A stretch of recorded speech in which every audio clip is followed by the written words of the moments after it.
Good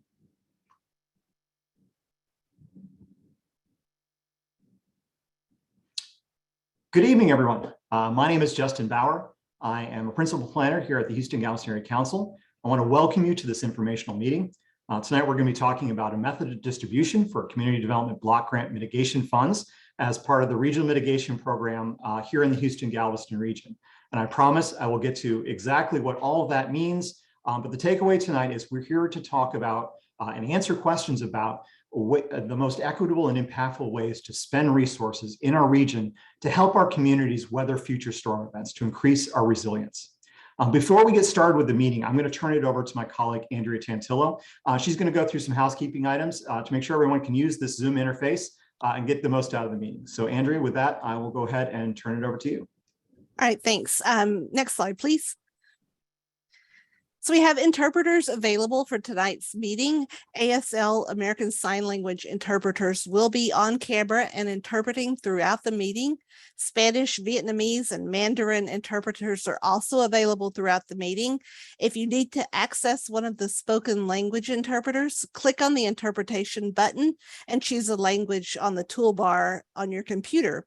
On your mobile phone or device, click on the three dots on the bottom of the screen and choose a language interpretation from the menu. I now invite the interpreters to introduce themselves. Sign language, Alyssa and Stacy. Hello, I'm Stacy Riley, sign language interpreter. Hi, I'm Elisa Skinner, also sign language interpreter. All right, Spanish, Miriam.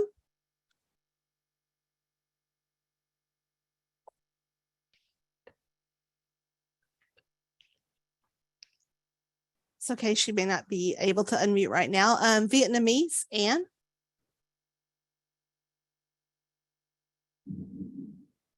Right.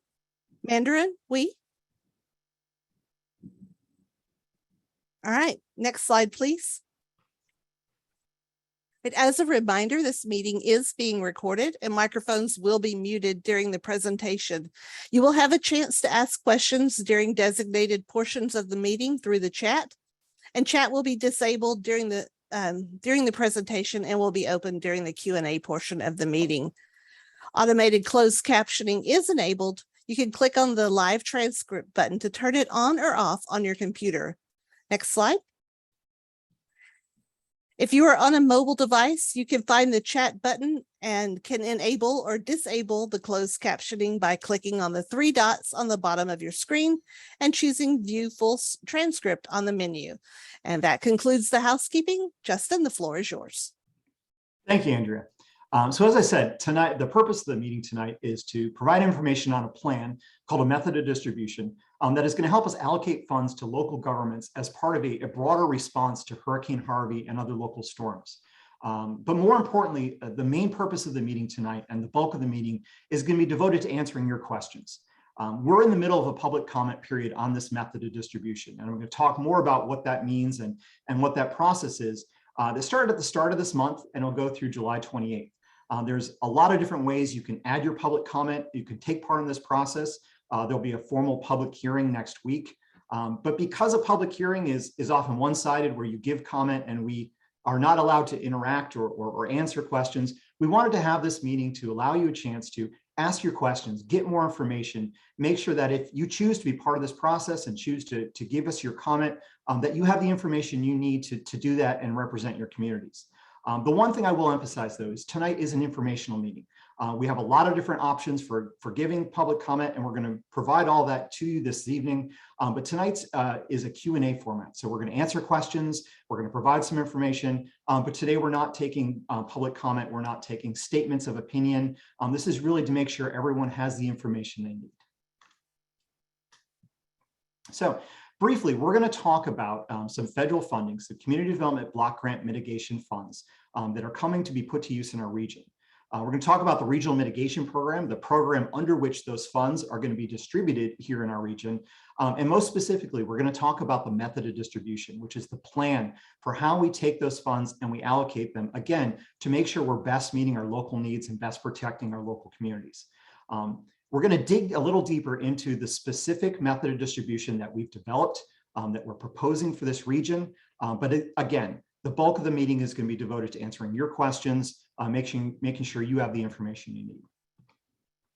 So in case you've never worked with the Houston-Galveston Area Council or Texas General Land Office, and I apologize, you may see occasionally an acronym on the slide. I'm going to try and avoid acronyms tonight because they can tend to be pretty exclusive. Houston-Galveston Area Council is the council of governments for the 13 county area. You can see in the map. We stretch all the way from Walker County to the north, down the coast to Matagorda, include Harris County, City of Houston, a fairly large chunk of the upper Texas Gulf Coast. The councils of government in Texas serve as regional organizations where our primary purpose is to help our local governments work together on issues that are bigger than any one jurisdiction, things like storm resilience. So if you think about things like regional transportation planning or regional water quality issues, these are things that don't recognize political boundaries. The councils of government serve as a coordination point for local governments to come together and to try to address these challenges in a united way. Specifically for what we're talking about tonight, our purpose is to assist the General Land Office in developing a plan, this method of distribution, to help them identify the best way to allocate some of these mitigation funds in our region, to make sure that these funds are going where they're going to have the best impact and meet our local needs. The Texas General Land Office is a state agency, and they've received funding from the Federal Department of Housing and Urban Development that is designated for our region.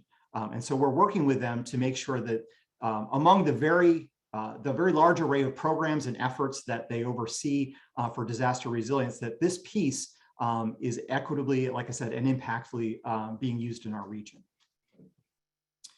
So talking a little bit about the funds in the program, the Community Development Block Grant Mitigation Funds are administered, and if you're interested, there's a state action plan that GLO has that indicates how they're going to use these funds across multiple programs and multiple efforts. And I say this to give you some context. We're going to be talking about one specific piece tonight, but we often get questions on why can't these funds be used for individuals? Why can't these funds be used for this purpose? And part of the answer is there is a much broader response, and there are other federal programs as well. The specific program we're talking about tonight has a very specific purpose, but it is part of this much broader response. So the Regional Mitigation Program is the program we're talking about tonight, and it's designed to allocate funds to our local governments specifically because of impacts of Hurricane Harvey. So this is a Hurricane Harvey-based program. Unlike some other federal funds, some disaster recovery funds that are really focused on repairing damage, bringing us back to where we were, the thing I really like about the opportunities of Community Development Block Grant Mitigation Funds is that they're forward-looking. The Regional Mitigation Program is forward-looking. It's looking at where do we have challenges to prepare for future storm events? How can we make our communities safer? How can we literally weather the storms as we move forward? So it doesn't have to be tied to just what happened in Hurricane Harvey. There's some creativity and flexibility in meeting our mitigation needs in general. So the funds that are allocated through this regional mitigation program are guided by methods of distribution, and methods of distribution are essentially a plan, a formula-based plan that indicates which entities will receive funding and how those decisions are made. The one thing I do want to make clear is that this program is talking about allocations to government, not to individuals, other organizations, or specific projects. So there, you may have heard, in the news about some of the first rounds of funding that were competitive, that were project-based. This program is a little different. So if we take an example, the city of Hypotheticalville, and as part of this method of distribution, as part of this program, if the city of Hypotheticalville got a $2 million allocation, what that means is that that city can now work with the Texas General Land Office to identify projects, to propose projects, to use that $2 million.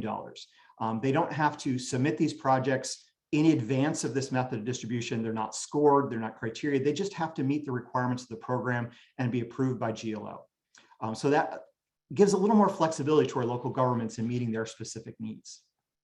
To give you an idea of the scale of the funding we're talking about, our specific piece we're talking about tonight, the method of distribution that the Houston-Galveston Area Council is working with General Land Office to develop for our region, our 13 county region, is approximately $489 million. However, we have a regional total federal investment of about over $1.2 billion, because Harris County has an allocation of $750 million specifically for their county. So if you want to get an idea of what that looks like spatially, Here you can see Harris County represented in the dark blue and the other 12 counties of a region in the light green. Harris County's allocation to, and they're developing their own method of distribution, a separate process, is exactly $750 million. That's about 61% of that regional $1.2+ billion. The piece we're talking about tonight, the approximately $489 billion, represents about 39% of that regional total. And that 39% is focused on the other 12 counties. So Harris County has about 61%, the majority of that regional allocation. The other 12 counties combined have about 39%. As I said, Harris County has their own process. They've begun their public process. They're having meetings like this. We're greatly looking forward to hearing more information about their intentions for that allocation as their process progresses.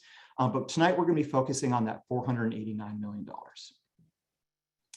In terms of who can receive these funds, the eligible entities are cities, counties, and councils of government, so traditional governmental organizations. There are some minimum requirements and stipulations that come with how we can distribute these funds. There are some minimum funding targets. So if you see the areas that are in the orange color, and as well as the zip codes are outlined in blue, these are federally designated most impacted areas. The areas that are in yellow are state designated most impacted areas. So all of our region is designated either by federal or state, but we have targets for how much we can spend in each area. Under our specific method of distribution, about 91% of the allocations are going to the federally designated areas. About 9%, we did have the ability and the flexibility to put about 9% toward the areas that are in yellow, those state designated areas. One of the most important stipulations and restrictions in this funding, which really is derived from the purpose and the intent of community development block grant funds in general, is that there's a strong focus on our most vulnerable communities. And so there's a requirement to look at low to moderate income households as a specific focus of the funding source. And there's a target that we have to hit both for the method of distribution in general, and as we'll talk about in a little while, for each of the entities that's going to receive an allocation. So at least half the funds have to be spent on projects that have a majority low to moderate income beneficiary. So again, if the city of Hypotheticalville got $2 million, at least $1 million. If they had two projects for $1 million each, one had 33% low to moderate income population and one had 70% low to moderate income population, they have met their criteria. At least half the funds have been spent on a project that has more than 51% low to moderate income. And that's important, A, because it reflects the intent of these funds. It reflects the specific challenges of our most vulnerable communities, but it also gives our areas some flexibility. We know, anyone who's lived here knows that our style of development is unique in this area, especially when we're looking at things from a watershed basis. We'll often have a very mixed set of communities of economic statuses where, in order to serve our low to moderate income populations, we often are looking at projects that serve multiple areas and multiple economic statuses. And so this 50-51% rule makes sure that we're focusing on our most vulnerable communities, but also adds some flexibility so that we can look at those more regional, more watershed-based projects. In terms of what our local governments could potentially do with this money, one of the great things about these mitigation funds is there's a pretty wide variety of eligible activities. I'm not going to go through this list one by one, but it really spans the gamut from what you might traditionally think of in terms of storm resilience with flood control, drainage improvements, to things that you may not think about, but which are really critical for reducing our risk, communication infrastructure, looking at how we develop going further, where there's potential for buyouts. The great thing about this is, even though the overall focus is on risk reduction and increasing our resilience for future storms, there's a lot of flexibility here. We're a pretty big and varied region. If you think about the fact that we have the 4th largest municipality in the country, and we also have a host of just fantastic small rural communities, our needs differ. Our levels of risk differ. The types of risk we focus on differ. And so this flexibility lets our local communities focus on what they need, focus on what is important to them to help reduce their risk and serve their communities. Ultimately, all these projects are subject to GLO approval. So when I start talking about what is ineligible, there are some activities that are ineligible under these funds. Usually this stems from requirements of the federal funding source or the state stipulations, things like, focus on anything that might provide access to funding for privately owned utilities or private parties. But the takeaway here really is, for the most part, there's a lot of eligible activities that these funds can be used for and a lot of flexibility, which leaves it open for some creativity. So I talked about that method of distribution as being a plan. So the Regional Mitigation Program is the program under which these funds are coming to our region. The method of distribution that we've developed with our local governments is the plan for how we're going to allocate those funds, how we decide which local governments get which funds under this Regional Mitigation Program. This isn't an arbitrary process. It uses objective factors. And we're going to talk in a minute about how we derive the formula, all the conversations that went up to the decisions that were made as part of this method of distribution. But essentially, that is what a method distribution is. It's a plan using objective factors, using formula, using data to distribute these funds to our local government. The guidance we have from the Texas General Land Office there's a lot, and it's very nuanced, but a lot of it boils down to one very important thought, is that when we develop this method of distribution, we have to use a direct allocation technique that uses objective, replicable, and verifiable data. We have to use good data that reflects what's going on locally, that is objective, that is the best data we can. And there's two focus areas that we really need to key in on. We need to be taking into account where our vulnerable populations are and where we have potential impacts from future disasters. And obviously, I think most people would agree that one of the most important parts of this sort of process is where those two things overlap, where we have vulnerable populations that are in the way of potential future impacts. But where there's vulnerable populations and where we have future impacts really are the guiding force in terms of how we look at where funding should go. In terms of the guiding principles we had as H-GAC and with our board of directors and with our local governments, is that we wanted to make sure we were using consistent, publicly available data to represent our local mitigation needs. We want to make sure the data we were using was applicable across our large and varied region, was going to give us an equitable outcome, and that really talked to where our needs were. We want to make sure that our allocation formula, the formula we use to identify where funds are going to go to what local governments, was straightforward, was understandable, was accessible. But most importantly, because this process impacts our local communities, because the needs of our local communities are preeminent, we wanted to make sure this process was transparent, it was as inclusive as possible, and most of all, that it was timely. These are funds that make a real difference in our community's ability to weather future events. We wanted to make sure that in developing this process, we could get those funds out to our community and get them into the hands of projects that we're going to start working for our community and their constituencies. So I know this is a very busy slide, but I wanted to give you a sense of all the work that's gone into developing this process so you can have a sense of where it came from and how the public has been engaged. I think one of the most telling things here is that the first part of the process is not starting to ask, how much should this entity get? How do we make this decision? The first part of the process is, how do we engage with our communities? And so we developed a citizen participation plan that talked about things like, how do we get public input? How do we make sure everyone's at the table? How do we make sure everyone is aware of this? How do we make sure that the key interests are giving us the information we need so that when we develop this method of distribution, it represents the needs of our local communities, it represents what's going to be logistically feasible for our local communities, and that everyone has a feeling that they've been part of this process. GLO approved that plan, and that began a very intensive process on our part, working with our local governments, with our board of directors who are elected officials representing their constituencies and our communities, with other organizations and community organizations. We had a series of public planning meetings. We had innumerable conversations, a lot of work back and forth to look at what the best data sources were, to look at the best way to approach how we allocated these factors. What are the needs of the large organizations versus the smaller organizations? At the end of that very intensive process, we gathered together everything we heard, everything we knew, all the strategies, and we presented several scenarios to our board of directors. And that began a very intense series of conversations, a very in-depth series of discussions with our board about the best path forward, given that there are so many varying interests in the region, so many varying needs. At the end of that, at a board meeting, they took formal action to select one of those scenarios. And we're going to talk a little bit more about that specific method of distribution tonight, and submit that to the General Land Office. The General Land Office reviewed it, made sure it met their requirements, their criteria for the funding source, and they gave us what was called conditional improvement. It means essentially this method of distribution, this plan that you've developed meets our needs. You now need to make sure it meets your local community needs. And that's the part of the process we're in now.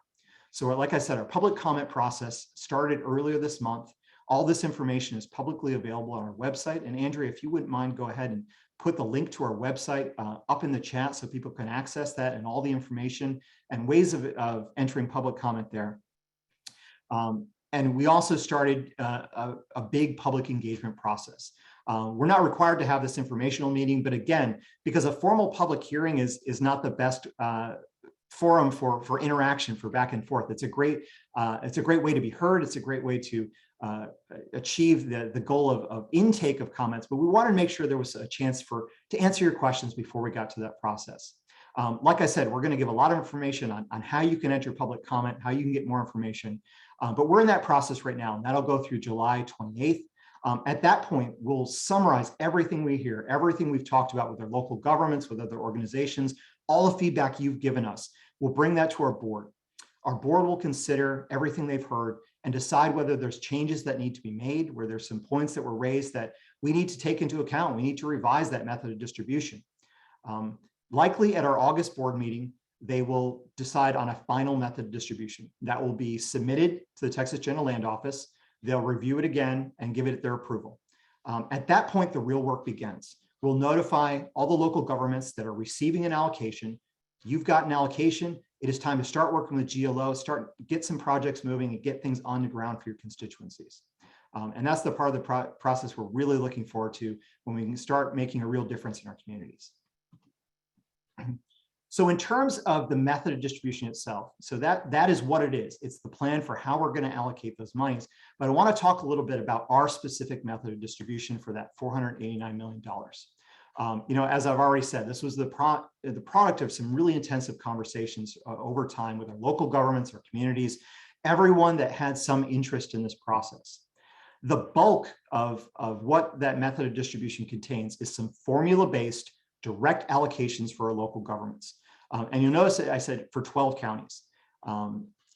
The decision of the board, and there were different scenarios that we looked at, but the decision of the board was we're going to focus this $489 million on the other 12 counties because Harris County received that $750 million allocation that is going to cover their county. There was some uncertainty in the process as to how Harris County was going to deal with that allocation, whether they're going to make sub-allocations. I obviously can't speak for the county. Their process is ongoing, and as I said, we're very much looking forward to hearing more information and being part of that process and coordinating between these two methods of distribution. However, the board decided they wanted to focus this $489 million on the other 12 counties, that 39% of that $1.2 billion overall allocation to our region. And then Harris County has their $750 million for their area. There are some, they did, however, add a stipulation that if there were funds that were declined, so for example, if Hypotheticalville, again, got an allocation for $2 million, but in looking at potential projects and looking at the low to moderate income requirements, they thought, we just really don't have anything we know we can put forth. We're going to have to decline these funds. We're not going to be able to use them. At that point, those funds are reallocated. They're put back into the pool. And when they're reallocated, Harris County cities are eligible for those reallocations. In fact, those declined funds are specifically targeted for Harris County cities and other general law cities, other smaller cities in our region. So there is a bit of a compromise in that approach. There are some other stipulations of the method of distribution. There is a minimum allocation threshold. And what that means is there's a minimum amount that our formula has to put forward for a local government for them to receive an allocation. So for example, going back to our city of Hypotheticalville, if after we look at their data against our formula and it says Hypotheticalville is slated to get about $500,000. In that case, because the minimum threshold is $900,000, Hypotheticalville would not get an allocation. What would happen, however, is let's say Hypotheticalville is in Example County. Example County would get that $500,000 that would otherwise have gone to Hypotheticalville. Now, while we can't require it, the method of distribution does highly recommend to Example County in that case that they work with Hypotheticalville to develop projects that will be of benefit to both the communities or have a countywide benefit that would help Hypotheticalville. And we hope to engender that with our counties and to support that process. I mentioned that low to moderate income target. Because we don't know what projects our local governments are going to put forth, and we don't know, for instance, what the low to moderate income portion of their beneficiaries will be, and ultimately we don't know what projects GLO will approve. We weren't able to know in advance whether some entities could have a lower target, some entities could have a higher target, as long as it equaled out at the level of the method of distribution. So the only logistical feasible way to approach that was to require that each entity that receives an allocation has to meet that same target that the overall method distribution meets. So again, every entity that receives an allocation, so City of Hypotheticalville gets a $2 million allocation, at least half the funds they get have to be spent on projects that are majority low to moderate income populations. There are some other pieces of the method of distribution. So as I said, the majority of the funding is going to these direct allocations to local governments. There are two other special allocations. One is a $62 million base allocation in total for the 12 counties. So $6 million for each of the federally designated counties, $4 million for each of the state designated counties. And the intent here, along with the guidance we received from GLO and the spirit of some of this regional mitigation, is to encourage our counties to work on larger scale projects, to encourage our counties to work on projects that will have a countywide or multi-jurisdictional basis, to make sure that they have enough funding after their allocation to be able to feasibly work on a larger scale project. There's also another $62 million allocation for regional priority projects, and that is an allocation to H-GAC to pass through to projects. So H-GAC is going to work with our local governments and our board of directors and other organizations to identify projects, most of which will be focused on multi-jurisdictional, large-scale regional projects or projects that are of a great regional priority, have a great regional impact. And we're going to work with our local governments to identify those and then use that $62 million to advance those projects that are really based on a regional perspective, on a regional impact. So I talked about that, the majority of the funding here is direct allocations to our local governments based on a formula. So let me talk, I won't get too far into the weeds. We're happy to answer questions, but let me talk a little bit about how we came up with that formula, the logic behind that, and really what it measures.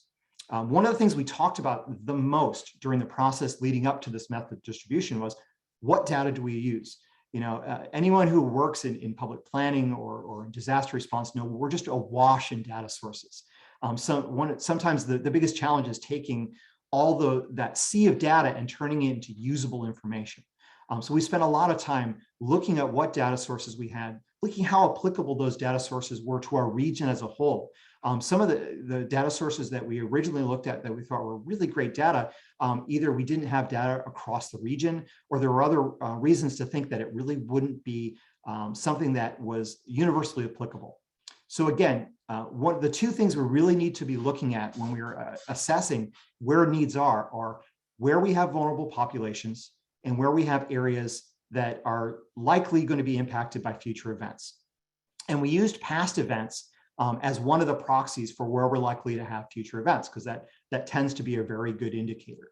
So we looked at where we had households that were impacted by historic data using some FEMA data from the period of time 2015 to 2019, where we had a lot of large scale events. If you think the 2015, 2016 floods, 2017 with Harvey, 2018 and 2019 flood and storm events, a lot of individual assistance applications during that time frame. So we also looked at not only how many households a given entity had that were impacted by historic damage, but what was the extent of the damage? What was their real property damage? What was their personal property damage? Again, using that same time period. And that gave us a pretty good indication of where we've had impacts from previous storms and where we're likely to have impacts in the future. But again, one of our most important concerns was where we had vulnerable populations. And one of the most universally applicable data sources we had was low to moderate income individuals. And that we found was a pretty good proxy for identifying where in a given entity, in a given local government, we had vulnerable populations looking at low to moderate income households. Because we as a region, a lot of the disasters, a lot of the events we've experienced have flooding as a primary component, especially if you think of storms like Hurricane Harvey. One of the biggest and most impactful challenges we had was the flooding. We used population within a floodway within the 100-year floodplains as another good indicator, not only of where we're going to have future impacts, but where we have vulnerable populations that are within a floodplain and potentially going to see a large amount of impacts. We talked about the weighting for these factors because these are the factors that we chose, but we don't have to weight them all the same. But we started to look at, again, the difference in need across the region, the difference in sizes of organization, the difference of impacts from previous storms. The eventual decision that our board came to was to weight them equally, to try and give an equitable and impactful and really meaningful assessment from the data for each local government, whether it's the city of Pattison or the city of Houston, trying to be able to bridge that gap between our small and our large organizations. So that's really a summary of what we're talking about tonight. So we have these community development block grant mitigation funds that are coming to our region, administered by the Texas General Land Office. They're coming as part of this regional mitigation program. And we've developed this method of distribution to make sure that those funds are allocated to our local governments in a way that really meets our local needs, allows them some flexibility to propose projects that will meet their local priorities, their local needs, but most importantly, to increase the resilience of our communities for storm events in the future. Because at its heart, even though we're talking about this great region, we're talking about these large numbers, disasters are a collection of individual stories. And our local communities know those stories better than anyone else. They know the stories of their constituencies. And so the real work will begin after this process. But I want to talk a little bit about what the next steps are. As I said, our formal public comment process goes through July 28th. In a second, I'm going to flip to a slide, but you can also go to our website and get a wealth of information on how you can interact, how you can share your voice. And I strongly encourage you to do so. This project, has thus far really been lucky in having a tremendous amount of comment and public input from the public and our organizations, and we hope that continues through this process. We are having a formal public hearing next week, July 21st, 5:30 to 7:30. It is a hybrid format.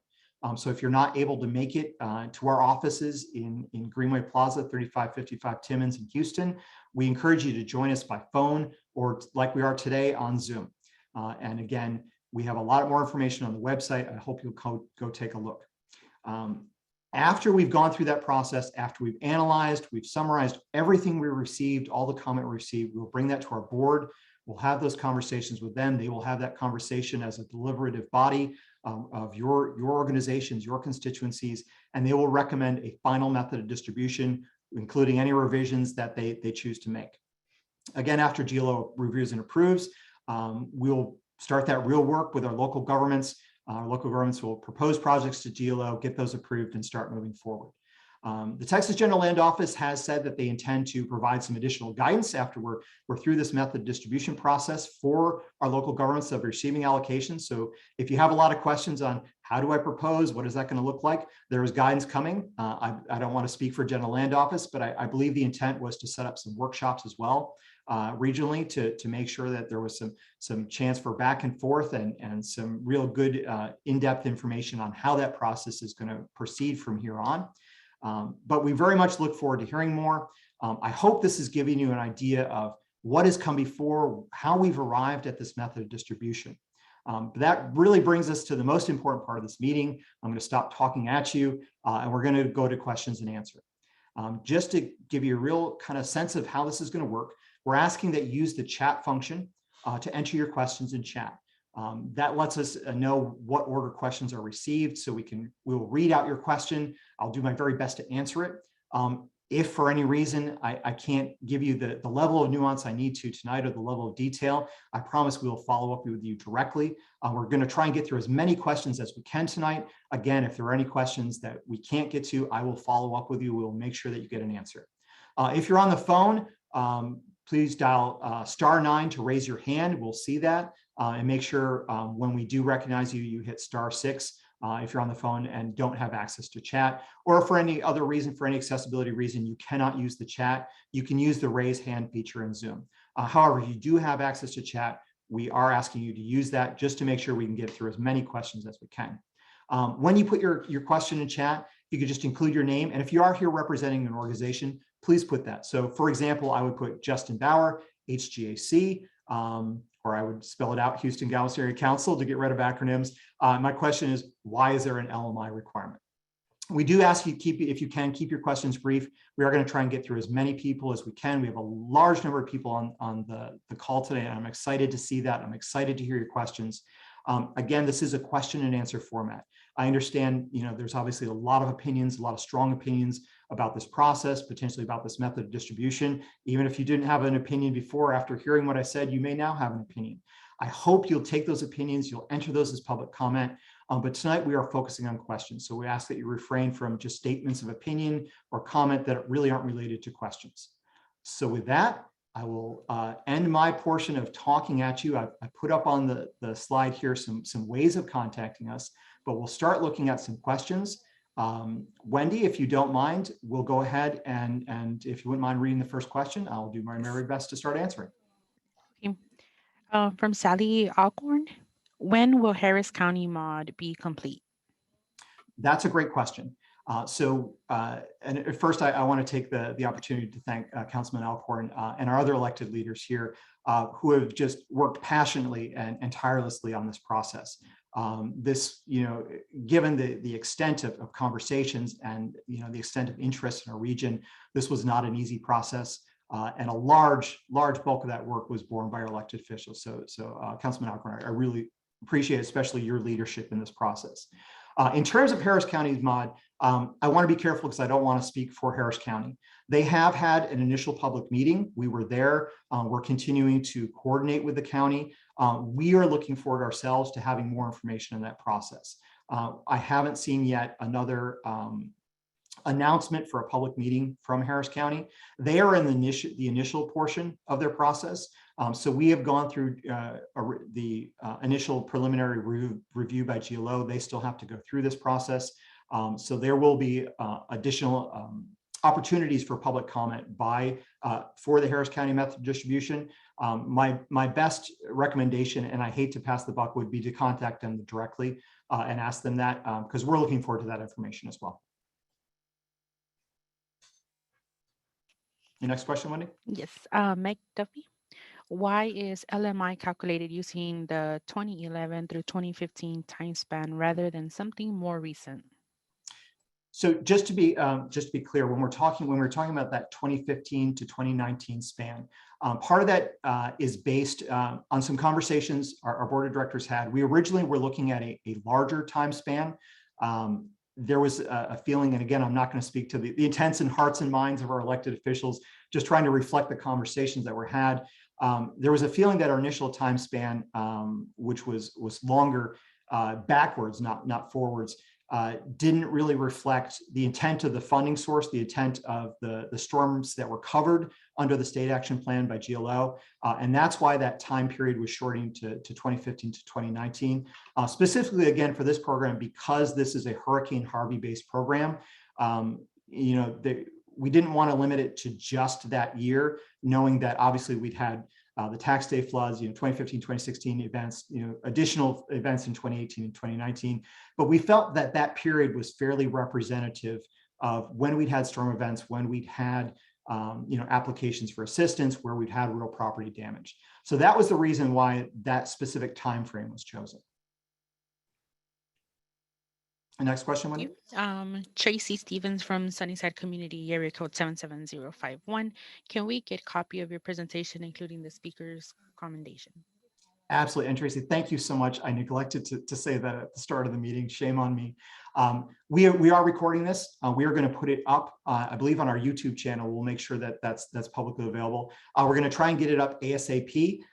We've got staff here. This has been even though you've had to endure me talking at you tonight, this has been very much a team effort. Not only among our staff, we've got a large team of staff at H-GAC, but as I mentioned before, significant contributions from our board of directors and our elected officials. We do have a team of staff standing by. They're going to get this processed. This doesn't always process immediately from Zoom. So as soon as we have it, we're going to get it up on our Zoom channel. There'll be a link on our website, the link that you already have to our website. So if you check back this evening, it may be there, but my best guess is if you check back tomorrow, that will be publicly available. Your next question? Okay. This one's from Danielle Goshen. I apologize if I'm saying your name wrong. National Wildlife Federation. HGAC has given the explanation that Harris County is already receiving $750 million. And so therefore the COG will focus on the remaining counties within its jurisdiction. However, it's important to know that Harris County was allocated those funds after initially receiving nothing under the HHSMC, which was always separate from the COG's regional mitigation program. Why is Harris County and municipalities within the jurisdiction being excluded when other entities within the COG's jurisdiction that received funding under the Hurricane Harvey state mitigation competition are still eligible? And there's a next question. You want me to read it, or you want to answer that one first? Let me answer that one first, because this is probably one of the most asked questions that we've gotten throughout this process. And I'm going to go back in time just a little bit to give a sense of context.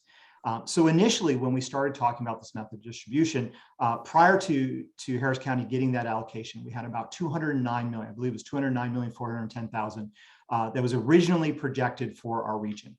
And at that point, pretty much everything was on the table. We were talking about funding for Harris County cities. We had just started to have those conversations about how this money should be used. And then things changed a bit. Texas General Land Office released their intent to have this Amendment 1 to their state action plan. And part of that was to change how they were designated some funding. So what would have been potentially a second round of competitive funding for projects, some of those funds were put toward a $750 million allocation for Harris County. And some of those funds were also used to amplify the existing regional mitigation program. So what was originally slated for $209,410,000 for our area, our COG now was looking at the current amount, approximately $489 million. There was a lot of discussion throughout this process about how to handle Harris County and Harris County cities, and a lot of uncertainty. We didn't know, to be honest, and again, I'm not going to speak for Harris County or their intents, but there was a lot of uncertainty during the conversations about whether Harris County intended to make sub-allocations to their cities, whether they would or not. Some of the scenarios that our board considered as part of their final consideration before they brought something to GLO did include funding for Harris County cities. Some did not. To really summarize, and I hate to summarize what were incredibly long, incredibly detailed conversations in which obviously the representatives from Harris County and City of Houston very passionately argued these same points. The decision of the board was, because the majority of what was coming under these two methods of distribution, again, that $1.2 billion plus of regional investment, because the majority was going to Harris County, which is rough, and the amounts, the 61%, and I apologize, I don't have the number right in front of me, is roughly proportional to population. Because Harris County had that amount of money to work with in their area and with their local communities, the board made the decision to focus the $489 million on the other 12 counties, on the other 39% on the 12 counties. That was the final decision. There were multiple scenarios that were considered. It was the focus of a lot of the back and forth debate, but that was the final decision of the board. And a lot of it had to do with looking at that broader response, that broader whole, the fact that there was $1.2 billion, Harris County was getting $750 million for this same purpose, the same sort of method of distribution, and the regional mitigation program could then focus on the other 12 counties. In addition to that question, they also asked, are the COGS activities subject to Title VI, and are you concerned about any Title VI complaints from this? And do you know of any other mods that are excluding whole HUD MID areas from consideration? Sure. Those are good questions. Throughout this process, we've worked with GLO. There have been, as you know, there have been complaints that have been brought to HUD. There are complaints that are active right now about the process with GLO, about the broader response, the broader use of these community development block grant mitigation funds. We wanted to make sure we are doing our due diligence with GLO. If there was anything regarding that we needed to take into account, that we needed to change our process. Our guidance from GLO was to continue under our method distribution, under our contract, under the guidance and under the stipulations in State Action Plan Amendment 1. We've checked in multiple times. As we move forward, especially as we look at things like our regional allocation for H-GAC, what the process looks like for identifying projects. As GLO goes through their formal review, my assumption that and other considerations will continue to be at the forefront. H-GAC's role in this, as much as I am thankful and grateful for our local government participation, our primary role has been to develop the information for Texas General Land Office, translate that information back and forth with their local governments. To the extent that GLO brings us any Title VI or other concerns that need to be revised or reviewed, we will obviously do our very best to inform our communities, inform the process, and work through that process. As for now, we have not received guidance from GLO that is something that we need to be considering right now, but obviously it's on our radar, it's on our horizon, and we have been checking back and forth with GLO and will continue to do so. Question from Sally Alcorn. Will H-GAC be amenable to having another public hearing after the Harris County mod is complete? So that's a Councilman Alcorn, that is a great question, and one that I would have to defer to our board. So our formal public hearing is next week on the 21st, as you know. The board, after the 28th, after we've finalized both the public hearing and the public comment process, we as staff will review all that information, make sure our board is fully informed on what we received, what the comments were here, everything received, an email, calling, people talking to me, and bring that to them for their consideration. At that point, I think that would be an excellent time to bring that topic up with the board, as ultimately the board would be the deciding factor there. The board would have to make that decision. We are on a fairly expedited time frame with GLO in terms of our contract, but the board, again, is the final decision-making body, and I expect that and other considerations will be brought up, likely at that August meeting, depending on the outcome of this public comment process. If there's anything we as staff can do to inform and support that conversation, obviously that is our mission and what we're here to do. Question, what is the estimated date that the cities can expect to receive their allocation amount after the mod is complete and allocations are decided? That is an excellent question. So again, our board will likely take action, again, pending whether they decide to hold additional public hearing after Harris County or otherwise delay the process. Failing that, they're likely to take action at the August meeting. We would then submit it to GLO. We don't have a hard target from GLO in terms of what their review process will be. It'll likely be dependent on whether or not there are revisions to our method distribution. If we're handing them back essentially the same thing that they conditionally approved. I can't speak for GLO. Obviously, I'm not going to commit them to a specific process, but my assumption is that would be a lesser time commitment than if we made substantive changes and they need to go back and check that against the requirements, against the funding source. Our process to GLO will likely culminate in August. That review process, we do not know. After that, we are awaiting additional guidance. As I mentioned earlier in the presentation, GLO is going to be releasing guidance on what that proposal process is going to look like. They're going to be dealing with proposals from a lot of different entities and a lot of different methods of distribution. So my assumption is that it's going to be a very detailed and very hectic time frame. But what that actual date is, I do not know. I would ask if anyone from GLO, I'm not going to put anybody on the spot. I think we do have some staff from GLO on the meeting tonight. If you, on behalf of your agency, want to make a comment in the chat, please feel free to do so. Otherwise, as we know more, we will be pushing that out. As with everything else with this process, as we get more information, as we receive guidance, as we have anything that will be helpful to our local communities to putting these funds to work for their communities, we will be pushing that out and making sure you're aware of it and making sure you have the tools you need. Thank you. Next question is from Larissa Ramirez from League City. Will the LMI calculation mirror that of the current calculation that HUD is using? I believe that the current HUD calculation used to base AMI considerations considers a portion of the calculation based off the data reflecting 2022. Is that correct? This is a question I may have to get back on to you. This is a little more into the nuance of how specifically we calculate that. One of the things we had to consider in our region, which added a little complexity, and I think Pramod Sambidi from our technical team is on the call, and I may flip this over to him just a minute, is that as I went over the presentation, we have federally designated counties and we have state designated counties, but we also have some zip codes within our state designated counties that are part of our federally designated counties. So that for all our calculations, that add a little bit of complexity. Pramod, I hate to put you on the spot, but would you mind offering a slightly more nuanced answer regarding our calculation with LMI? Sure, thank you. Yeah, so we used HUD's latest LMI data, which is the 2011-2015 that was released in fiscal year 2021. For calculating for the mod, we use the block group level data that HUD released.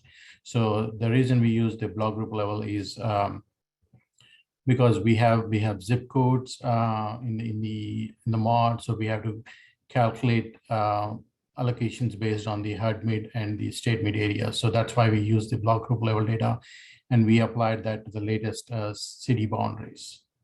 So yes, we to keep it short, I guess we use the HUD methodology for that. Thank you, Pramod. You stated that much more eloquently than my fumbling approach to HUD and statement. I appreciate you taking that question.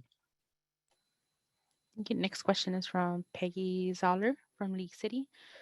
She asked if you can please discuss regional watershed projects and LMI impact calculations upstream and downstream. Is there a boundary limit for upstream downstream impact?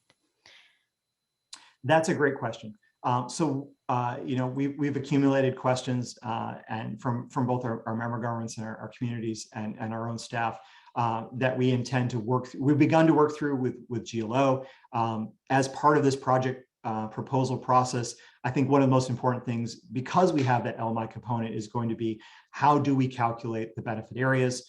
That is something we will be continuing to work on after this method distribution is approved as part of that project proposal. I wish I had a better answer for you tonight. That is something that we are awaiting further guidance on, and will be developed as we get further guidance from GLO as we get further in the process. Peggy had a follow-up question. Is there a requirement to address every public comment?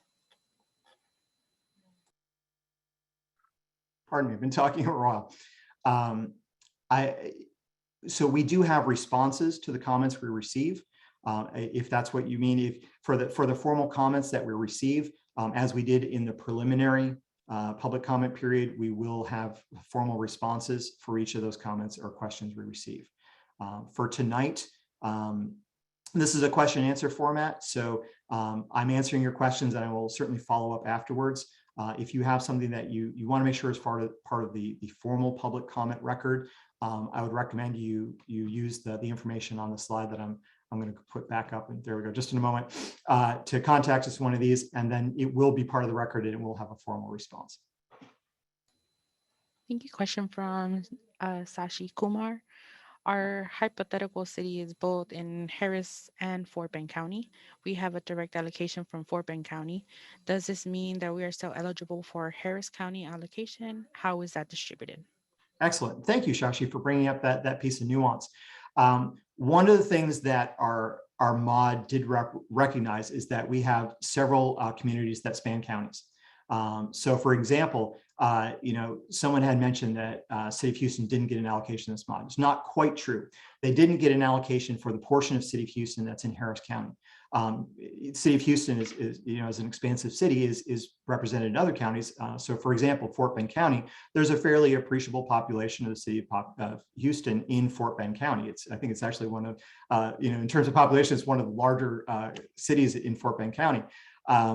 So that piece of the city of Houston proportionally did receive an allocation under our mod. Now, as to how that's going to work in Harris County's method of distribution, that's a very good question. And that's something we're looking forward to getting more information from Harris County. That'll be a decision for them under their method of distribution. But for our method of distribution, those areas outside of the Harris County were eligible and did, if they met the minimum threshold, did receive an allocation for the portion that is outside of Harris County.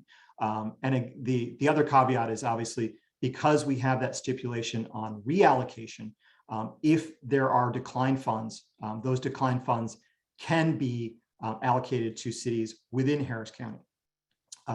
And they could be used by those cities in Harris County for those reallocated funds. Thank you. Next question is from Danielle Goshen.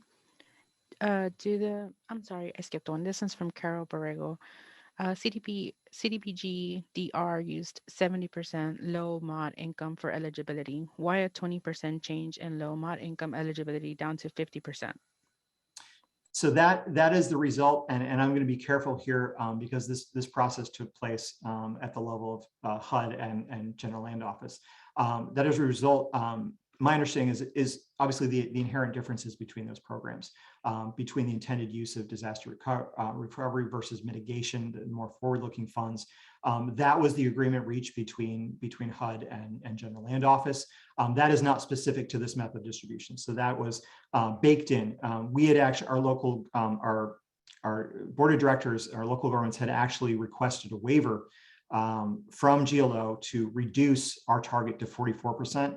To represent our regional average. That waiver was not granted, so we are using the baked-in requirement for the funding source. So that's not something that was a decision for the method of distribution. That was something that came about as part of the process between Texas General Land Office and HUD. And so again, I hate to punt questions, but that would be something that you would need to ask General Land Office and or the federal representatives about. You, Danielle Goshen's question, do the FEMA factors, household impacted by historic disasters, real property and personal property damage only count impacts in folks were insured? Do the FEMA factors only count impacts if folks were insured, referring to the households impacted by historic disasters? Absolutely. Promote, I apologize. I'm going to make sure I don't misstate something. If you wouldn't mind taking that piece of the comment. Yeah, I did respond it on the chat. So FEMA disaster data does include all individuals impacted by the disaster. And for this, we use data between 2015 and 2019, and we received census block level disaster data from FEMA directly. And I also provided a link to the data set. Okay, so it does include all individuals impacted, regardless of whether they're insured or not. Yes. Thank you. I appreciate that. Next question from Larissa Ramirez from League City. Will there be any updates to the LMI calculations as HUD receives additional information or data gathered in 2022? That is a great question. For the purpose of this mod, unless we receive direction from General Land Office prior to the final approval of this mod, it won't be updated for this mod.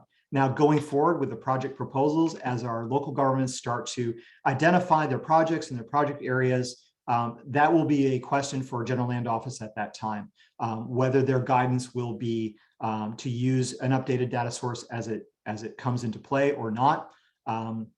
Again, I hate to keep saying this evening, but that is something we're waiting on further guidance. We're waiting for that process to be fleshed out. But as for this method of distribution, as for this process we're working on right now, unless we receive further indication from Texas General Land Office, no, it wouldn't use updated data. It would use the current data that we've already incorporated into the process. I do not see any further questions in the chat.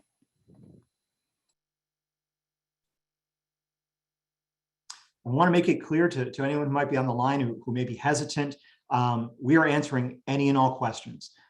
Whether you've been part of this process up till now, whether your question is just something about your local community. If we can answer it, we will. So please, we're not going to put anybody on the spot. We're not going to cajole you to ask questions. But I do want to make sure if you have a question, you don't need to feel hesitant. There are no wrong questions. We are here to give you the information you need, regardless of what that is.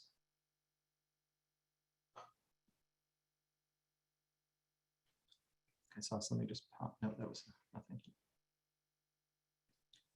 Okay, we're nearing about an hour in. We've got additional time. So I will leave it open right now for a couple minutes in case anyone is working on a question right now. While we're waiting to see if there are any additional questions, the information is up on the screen in terms of how we're going to accept public comment. And just to go over that again, just to make sure everyone's clear, we are in a formal public comment process. So we've put this out formally to the public, A, because we're required to, but B, because we would legitimately think, both as staff, as our board of directors, and as part of our partnership with General Land Office, that this needs to be a community informed plan. This needs to represent our local needs, the local feedback that we get. You know, that's the whole intent of entities like H-GAC, Houston-Galveston Area Council, producing these methods of distribution with General Land Office, is to make sure that our approach for this region is tailored to our local needs. So I highly recommend you do that. You can email us, you can call us, come to the public hearing, or log in on the Zoom. You can mail your comments, you can drop them off at your offices, visit our website. You know, if there's anything we can provide, we're more than happy to. We want to make sure that you have what you need to make comment and take part of the process, because ultimately it is incredibly important that your voice is heard. This is a large amount of money. This is potentially, you know, while it's only a small drop in the bucket in terms of the overall need that we have as a region, it is meaningful, and it will make meaningful change for our local communities. And we really think that is something that everyone needs to be part of. And I think we got, Wendy, I think we Yes, may question. We have a few questions. So Danielle Goshen, you talked about community engagement and being responsive to communities. Do you know how many folks in Harris County and its municipalities spoke out against removing Harris County and municipalities from distribution? I don't have a tabulation right in front of me. I know we had, that was certainly a common theme. You know, as we were tabulating all the comments, as we were categorizing it, that was a specific category. And that was something that was represented in the conversations with the board. I can say, you know, just anecdotally reflecting what we reviewed, the conversations, and Danielle, I'm more than happy to get you specific numbers from that first round. And as we finish this round as well, we were more than happy to make that available to you. You know, there were a lot of comments, especially from concerned residents. You know, I spoke a little bit before about, you know, we talk about these disasters, and, you know, we get in this mind frame of planning from a 30,000 foot view level of large organizations and states and you know, the federal government and our local governments. But you know, I live right down the street from Barker Reservoir here in the city of Houston. You know, I spent most of Hurricane Harvey scared to death what I was going to do with my wife and my two small daughters. I watched floodwaters work their way up from the bayou. My neighbor's houses flood. We were incredibly fortunate that our house didn't, but we experienced it, and that was my story. So all of this happens on a backdrop of millions of these individual stories. And these stories are incredibly powerful. And that was, you know, the overwhelming theme in what we heard from, especially from City of Houston residents who were so dramatically impacted by the storm. We didn't just hear the feedback, we heard the stories behind the feedback. And a lot of that feedback was, we don't understand why Harris County, the City of Houston, has been excluded from this piece. You know, I can't offer you the subjective justification, because it is, you know, there is a subjective aspect to that decision. And ultimately that the decision is vested with our board. You know, all I can do is reflect the conversations that were had. And those conversations really did revolve around the allocation that Harris County got. And to some degree, again, not to put Harris County on the spot, but to some degree, the uncertainty of knowing what Harris County was going to do with those allocations, whether they were going to use those solely on county bond projects that benefited all the communities but were within their jurisdiction, or whether they were going to make sub allocations. And there were some discussion at their last public meeting for this process for their method of distribution. They did raise the possibility of making sub-allocations. So again, we're very interested to see what that happens. But Danielle, I will get you the information on the exact number. But I can say, yes, there were many residents and organizations that spoke up quite passionately about that decision. And next question is from George Frey. You refer to Harris County as they. Does that mean Harris County will be removed from all H-GAC activities going forward? Absolutely not. Harris County is a long-term partner. They're the core of our region. We work with Harris County. I work with Harris County on a daily basis. We respect the really, it's not lip service when I'm saying there was an incredibly passionate, incredibly dedicated series of representatives from Harris County and the city of Houston, not to mention their constituencies that were part of this process that made these arguments. Ultimately, the decision that the board made was the decision the board made. I can explain what those conversations were, what they based that on. But in terms of Harris County as a partner going forward, we are involved with, one of the things I didn't really talk too much at the start is, we sometimes joke that the Houston-Galveston Area Council is the largest government you've never heard of. We're involved with our local communities, not just in storm resilience, but in a number of efforts: regional transportation, air and water quality, public services, aging services, workforce solutions. There's a huge number of programs and different work areas that we at H-GAC are involved with, and I can honestly, almost all of them, Harris County is a strong and ongoing partner, and we hope that will continue. We recognize that this is not the outcome that Harris County or City of Houston may have wanted. We're very interested to hear, like I keep saying, how Harris County proceeds with their method of distribution, with their 61% of the 1.2 billion. But I don't for any reason see this as something that hopefully will have an impact on the vast number of other relationships that we have with Harris County in the other work that we do. They're a strong and integral part of our region, and I always hope they continue to be so. Next question is from Craig Mask from Happ Associates. Will project development costs such as studies and plans be eligible for funding, or will all projects funded by GLO under this mod need to be shovel ready when the funds are approved? Right. So Craig, you've hit on another one of those topics where we are looking for additional guidance on some of the nuance there. There are some caps within this funding source for the allocations for each entity on how much of that cap can be spent on the planning. The guidance we've received so far, and again, if I have a member from Texas General Land Office, if I misstate something, please raise your hand or make a comment in the chat. The guidance has been that there is the ability to use some of these allocations as part of a larger project. So for instance, if I was doing the study and design of a project, and then the actual implementation of the project as one project, those planning costs are allowable.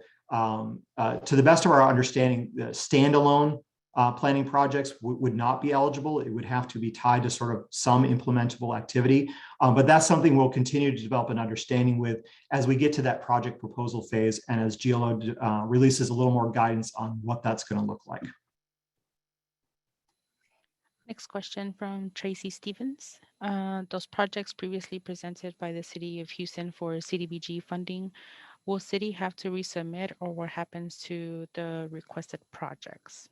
I assume you mean projects that were submitted as part of the round one of competitive funding. So there was a previous round of funding using these funds. It's not part of this regional mitigation program, part of that broader response under the General Land Office's state action plan for these funds. There was a round one Harvey competitive funding where entities submitted projects, they were scored against criteria. Assuming that's what you're referring to, those would not automatically carry over to the best of our understanding. They would have to be something that the city then again proposed to GLO against their allocation. So again, the allocation is not a project scoring process like the original competitive set of projects. Pardon me, talking for a couple hours, it gets a little dry. the communities would work, each individual community that gets an allocation will work directly with GLO to propose projects. So there would be some degree of proposing that project again. Now, how GLO will look at projects that have already been proposed as part of that competitive funding, I hate to keep hitting the same refrain, but that is something we're very much looking forward to seeing developed as we move into that project proposal phase. So that is something that would be a really good question for GLO. And in fact, I've marked that down as something that we will follow up with as part of our broader comments and working with them on that process. Next question is from Lori Ann Goldberg. Is there a total amount that Houston and other municipalities in Harris County received compared to the other 12 counties and municipalities in the other Hurricane Harvey and first round mitigation funding? If I'm understanding, and I apologize, Wendy, would you mind rereading that question? I just want to make sure I'm understanding that Sure. question. Is there a total amount that Houston and other municipalities in Harris County received compared to the other 12 counties and municipalities in the other Hurricane Harvey and first round mitigation funding? Okay, so you're asking sort of what the breakdown was in that first round of competitive funding, looking at the municipalities versus, honestly, I don't have those numbers in front of me, but I'm more than, Mayor Gilbert, I'm more than happy to put that analysis together for you.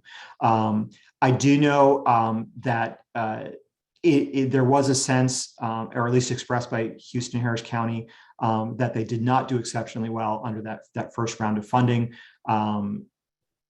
To the again, I apologize. I don't have those full results in front of me. I'm happy to put that together and prepare that for you. Justin. Promote. Yeah, I think I just pulled up the data that we have. Thank you. So Harris County and its jurisdictions is 57.6%. So the rest, like 43% is the remaining 12 counties. Excellent. Thank you, Pramod. I should have known you would have that handy. I apologize. So there you go. And Mayor Gover, we're more than happy to talk with you in more nuance about that if you'd like. Justin, I don't see any other questions at the moment. Great. Well, I'm going to wait just a few more minutes in case anyone else has any other questions that they're currently working on. Otherwise, I did want to take the opportunity, first and foremost, again, to thank all the folks who have been part of the process so far, especially our member governments and our board of directors, who have, I keep saying passionately, but I think that word really does reflect the level of effort that has gone into this, the level of commitment our representatives have had in representing their communities and their interests. It has been, for me personally, an exciting process to be part of, because it's rare sometimes in the planning world we work in to see people so passionately and publicly engaged in a process that really is going to have, pardon me, I apologize, important impacts on our local communities. So I thank everyone who's been involved, and especially everyone who's here tonight. We appreciate you hearing us out. You appreciate you lending your voice. We hope you'll go forward and make public comment, make some of the opinions you have about this process known. And we look forward to providing some more information as we move toward the end of our public comment process. Looks like we may have had another question. Yes, Justin, there is another question from Tracy Stevens. HCFCD, under the past bond, completed a study to install flood detention in Pleasantville community, and the city has no funding for completion of a flood project to complete the last 3 phases. So how would the community keep this on radar? Excellent. So this is the same answer I would give to any neighborhood, any community who is working with a local government, who's either getting something from our method of distribution, pardon me, I apologize again, our method of distribution or that of Harris County's, is be in contact, be part of the process, get in front of your local deciding body, whether it's a city council, county commissioner's court, go to their websites, go to Harris County's website, talk to your city councilman. They understand that this is a process that's very important. And the more input they have, the better they can represent your local communities. And I hate to keep coming back to this, but again, disasters and needs are a collection of individual stories. If your story is not part of the process, they can't take that into account. So talk directly to your local government, talk directly to the folks who are getting an allocation. So when they're deciding, here's the projects we intend to propose, they've heard your voice. They're taking that into account. And tonight we've been focused on this community development block grant mitigation funds. Be aware there are other sources. Talk to your local government about what other opportunities there are, and ask them, how can my community be represented here? How can we make sure that we are a priority? There's a question in the chat directed to Promote from Danielle Goshen. Do you know what would those numbers look like with the COGS proposed mod?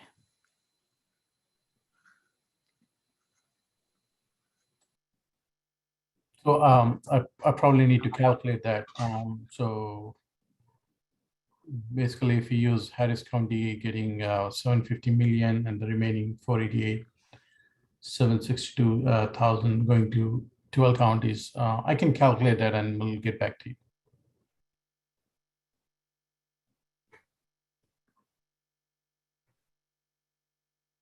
Looks like we had another question just pop in. Yep, sorry. Nope. I was talking, I was not unmuted. It is my understanding that project eligibility has not been determined on the H-GAC side. The box was checked for no specific project, and this question was from Rick Saylor. Okay, so if you remember earlier on in the presentation, we talked about the potential eligible activities. As each entity gets an allocation, I apologize. Let me take it back a step. When we had the initial conversations about what should be eligible activities under this method of distribution, what we represented to you earlier in the presentation is the broad range that is available under the state action plan, under this program from GLO. There were conversations about, do we need to narrow that? Are there things that are not represented? And after those conversations, we felt it was most important that our local governments had as much flexibility to meet their local needs as possible. So we kept the full range of eligible activities. So as entities make their proposals to GLO, that will be the start of the guidance of here is the world of things that could potentially use this. We expect that may get a little more nuanced as we get more guidance as we move into the project proposal phase with GLO. But in terms of project eligibility, it really is a matter of, is it an eligible activity? And in looking at your funds in general, have you met your low to moderate income target such that that project would be eligible, wouldn't put you in violation of that target? Do you meet all the other necessary procurement requirements and that sort of thing? If you were talking specifically about project eligibility for H-GAC's regional allocation, that is something we're currently discussing. So it would cover, to the best of our understanding now, the intent is to cover the same range of eligible activities. Whether there are other specifications that get added as that project proposal process gets fleshed out, I can't speak to that right now. We hope to have more guidance on that soon. But as a basis, the intent is to cover the same eligible activities.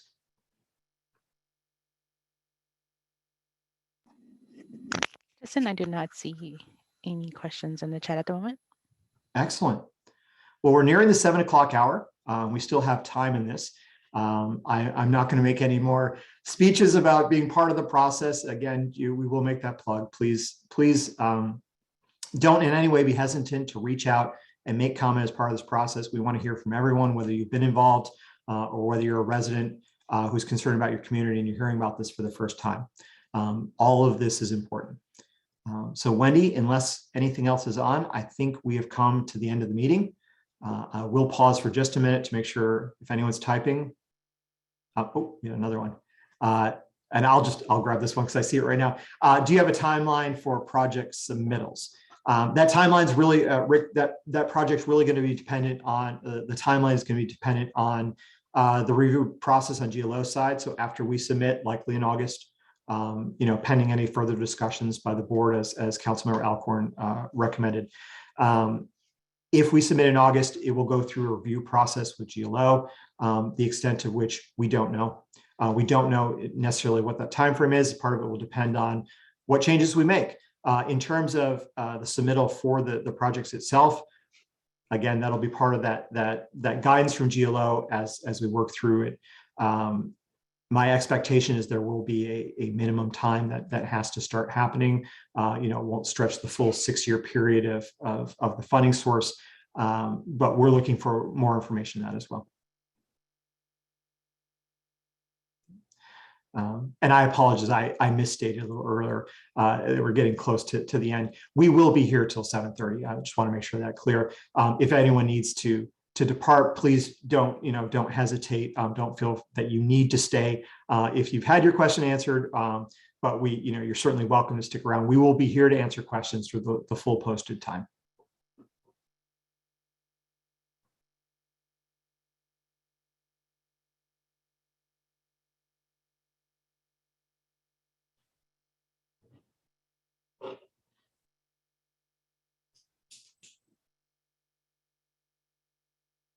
And just in case anyone hadn't seen it, our website is in the chat. It's also reflected here. It's a clickable link in the chat. Thank you, Andrea. That'll help in case anyone has it. And Wendy, just to double check, I know we've been taking the questions that have shown up in the chat. Has there been anyone who's joined us on phone or anyone else who's raised hands in the participant list? I hadn't seen any, but I figured I'd double check. You're correct. I've been checking and I have not seen any hands raised. Okay, so I'll put that back out to anyone. If anyone did raise their hand, either on the phone or because they haven't been able to use chat, please do so. I apologize, and we missed it. Please do so again right now, and I'll make sure I'm actively looking right now. We'll make sure we get you recognized.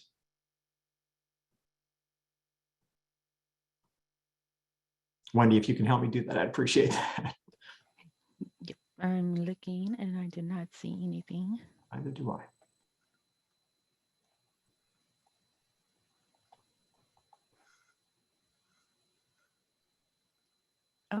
I do see a question in the chat from Naomi Ottsville, Braes Oak Super Neighborhood Council number 36. How will H-GAC notify Harris County?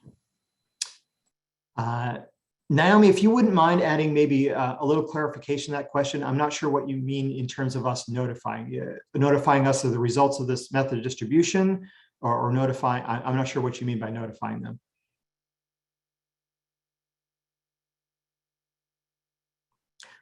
While you're working on that, I'll talk a little to that question, and then when I have some clarification, I'll follow that path. We are working with Harris County. We have reached out to our colleagues in Harris County throughout this process to check in.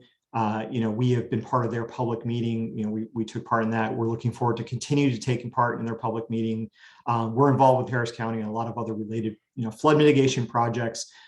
So there is a constant amount of contact back and forth, and Harris County is represented on our board of directors. So they are part of the decision-making body that will make this ultimate decision. So they will know as soon as anyone knows regarding the method distribution in general. In terms of their allocations, here we go, sent too soon. How will Harris County and Houston be notified about declined funding, which would be available to? Excellent question. So for those, if again, my favorite city of hypothetical bill declined their $2 million allocation. When we have sent funding letters out to all of our entities, funding acknowledgement letters that says, we are in a review process with our method distribution. Our preliminary numbers show that you're going to get an allocation, city of hypothetical bill, of $2 million. Please indicate that you intend to accept this money and will be able to use it toward projects that meet this criteria, this criteria, this criteria, including the low to moderate income threshold. We need to get those back before we have a final approved mod. After the final approved mod is final and approved by GLO, we will then again notify them, here is the amount given. As part of that process, after we received all the acknowledgements from our member governments that would receive an allocation, we'll know how much there is in declined funds, and then we can reproject. So that'll be part of that process of getting the acknowledgement before the final method of distribution from all our member governments. We'll then have an idea of how much we'll get to project. And then we would notify those cities. My assumption is, and I don't want to speak for this part of the process because I'm not sure we've specifically nailed this down, but as part of our notification process for the entities who are already getting direct allocations and have agreed to accept those, my assumption is with or directly following that process, we notify any entities who are receiving reallocated funds. Be part of that same process so that they're posed well to move into the project proposal phase when they actually start pitching ideas to GLO.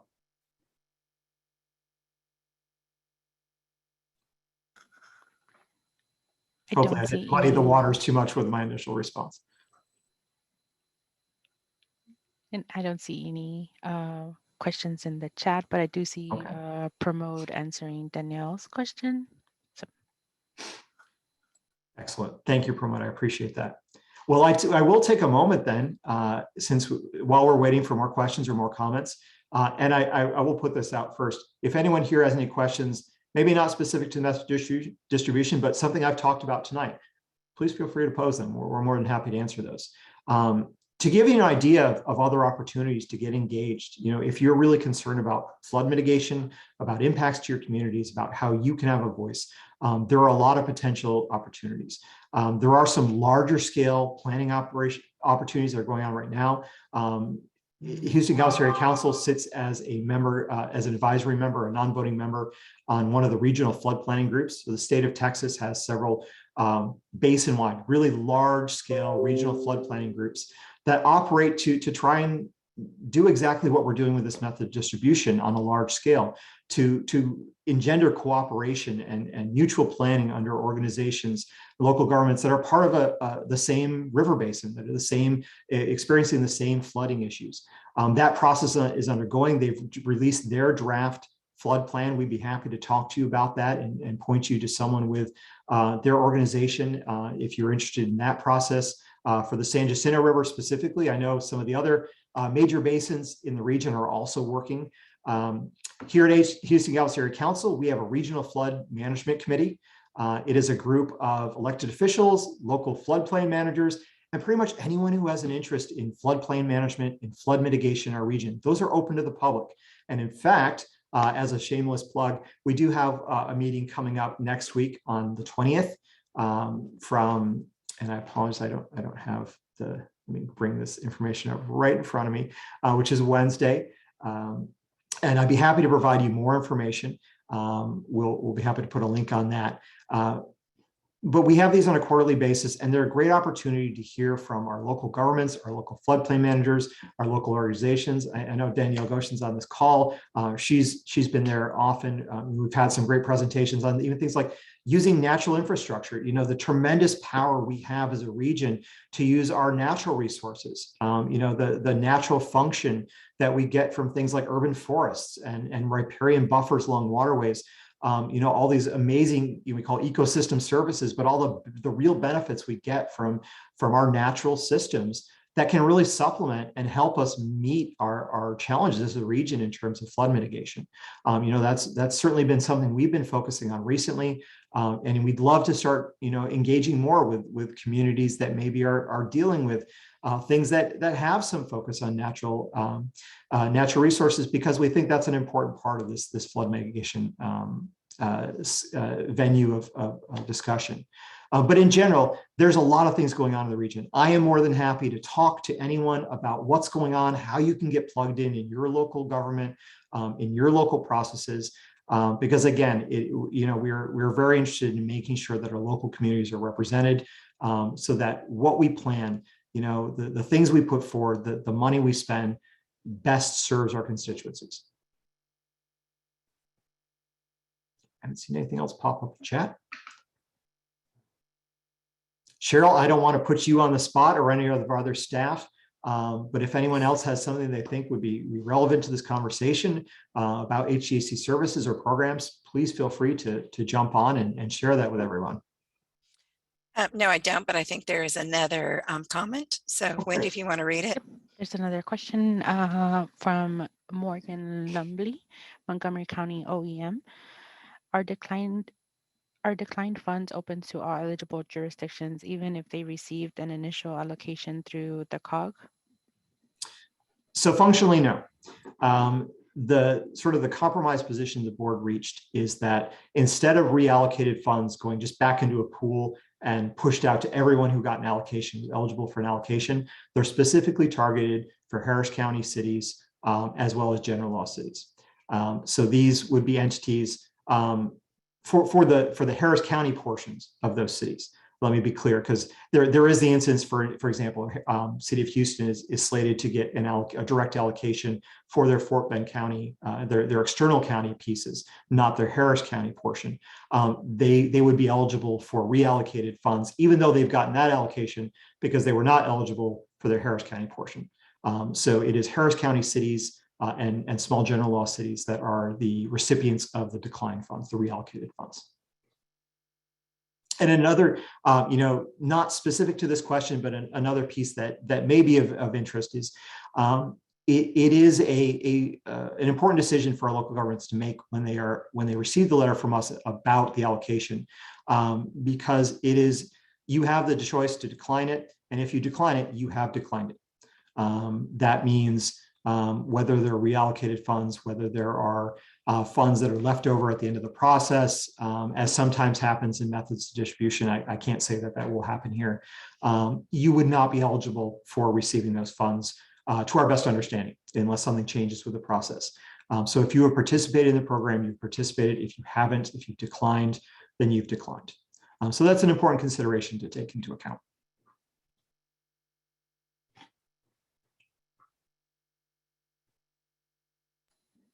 Just no other questions at the moment. And I'm not going to prognosticate about declined funds. All I can do is reflect the conversations we've had with our local governments. We expect that some local governments will have a challenge in meeting those low to moderate income requirements. That has been a pretty common refrain we've heard from local governments who have contacted us to ask questions. They have expressed concern in meeting those requirements.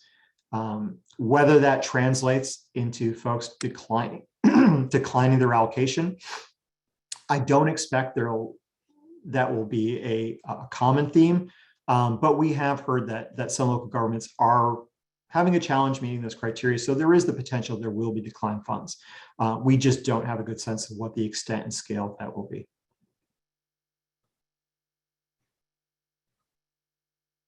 And Cheryl, please correct me if I'm wrong. To the best of my understanding, the letters that we've received back from a local government so far have all accepted the funds. Yes, that is correct. Thank you, Justin.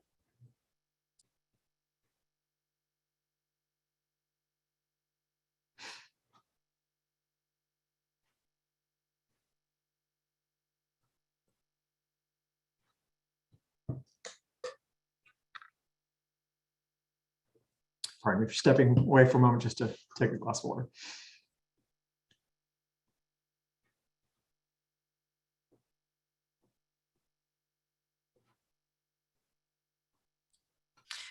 Hi, everybody. This is Cheryl Murga with H-GAC. We really have wrapped up. You're welcome to stay on with us for 7:30, but you're welcome to leave too. We don't want to hold you hostage. If we were in person, we'd be standing between you and dinner. So feel free to stay with us, or also feel free to log off. Thank you. Thank you, Cheryl.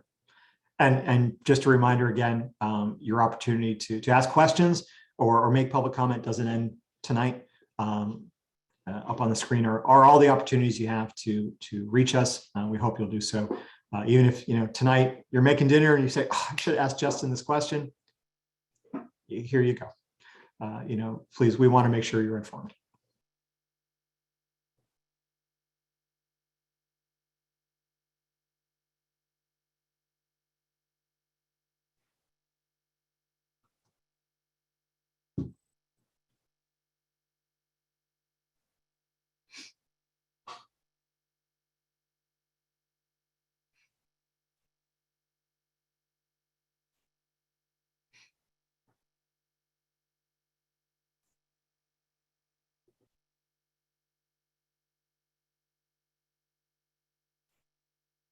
And again, Andrea put another clickable link in the chat if anyone wants to take a look at those options right now. And thank you, Andrea, for mentioning that public hearing. Just a reminder again, at that public hearing, we'll be receiving comment. We hope that there is a lot of comment, a lot of varied interests represented.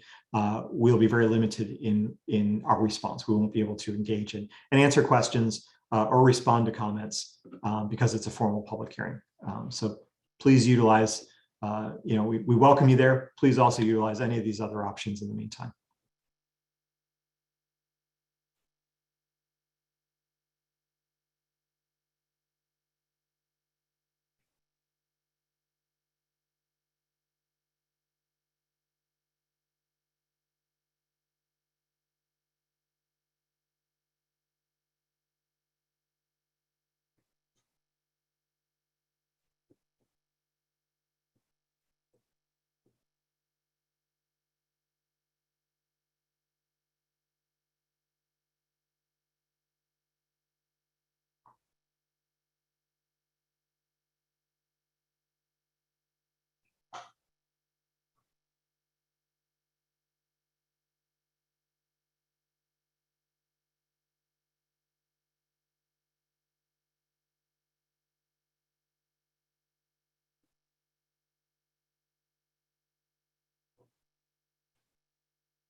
Again, you guys are welcome to stay. However, we are finished with our presentation. The only reason we're staying on to 7:30 is that we advertised the meeting to 7:30 and we wanted to be available in case somebody had to work late and might not have been able to jump in prior. So HJC staff is staying on just in case we have a late comer. However, if you feel free to leave if you'd like. Thank you, Cheryl.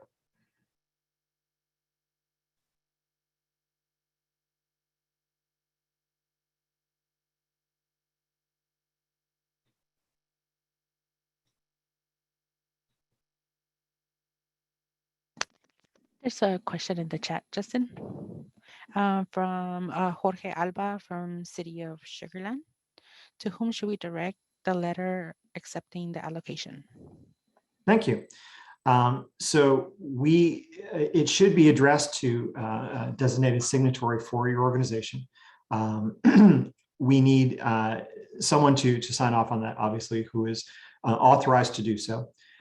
In terms of who it should be directed to us, I believe that is within the text of the letter. Cheryl, please correct me if I'm wrong.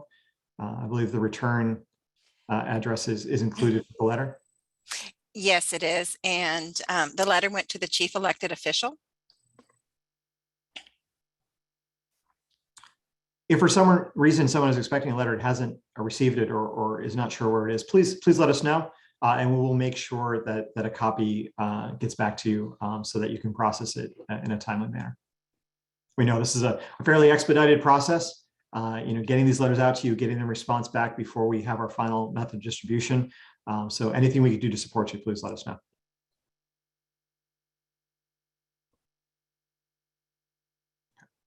Well, Jorge, I'll follow up on that personally tomorrow morning.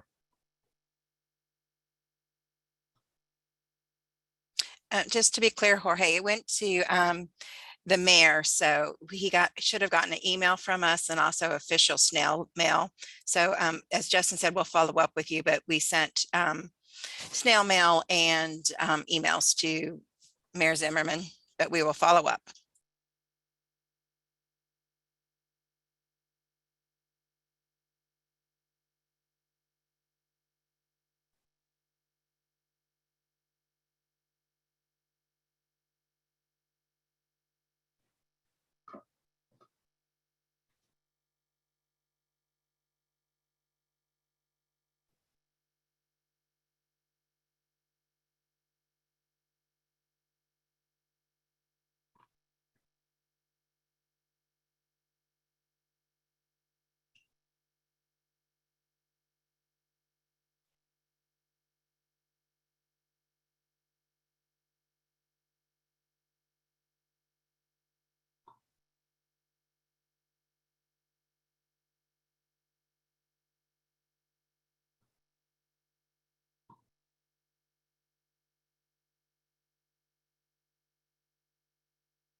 I'm afraid people were hoping I was opening up for a more entertaining act to follow. Unfortunately, this was the show, folks. We really do, in all seriousness, we really do appreciate you coming out tonight. We were very impressed and appreciative of the number and extent of organizations and residents represented. And we hope to continue this through the rest of the public comment process.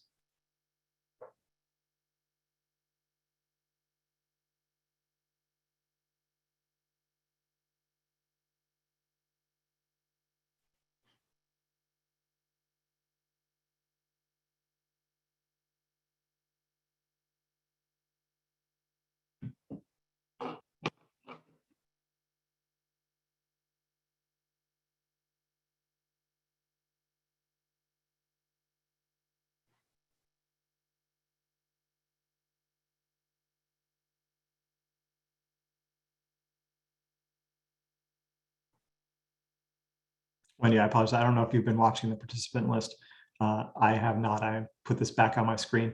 In case anyone has joined us, is wondering why there's dead air. We are open for questions and answers regarding our method of distribution for community development block grant mitigation funds. I think everyone on this list has been with us, troopers throughout the whole evening. But just in case anyone's just joining us, please feel free to enter your question in the chat, and we'll be more than happy to try and address it. And we will be here until 7:30. But we are done with our presentation, so we'll be quiet unless we hear from someone.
Apologies, I was remiss when I was making my thanks earlier. I neglected to thank our interpreters and our translators today. We really appreciate being here to make sure this was accessible as possible. Thank you very much.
Apologize for the dings. Some people are already taking me up on my offer for more information.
So we all know that Zoom minutes are longer than real minutes. And we appreciate everybody who stuck around till the very end to see if anybody else had any more questions. But it is 7:30 now. So Justin, I'll turn it back over to you to wrap it up and say goodnight. Great. And again, our thanks to everyone who's been involved in the process, our board of directors, our staff teams, all the citizens and organizations that have made comments, our interpreters here tonight, our staff here tonight. And we look forward to talking with you more about this as the public comment period goes on. And we thank you for everything you do in your communities. And with that, I'll say good night, and I hope you will hear from you soon.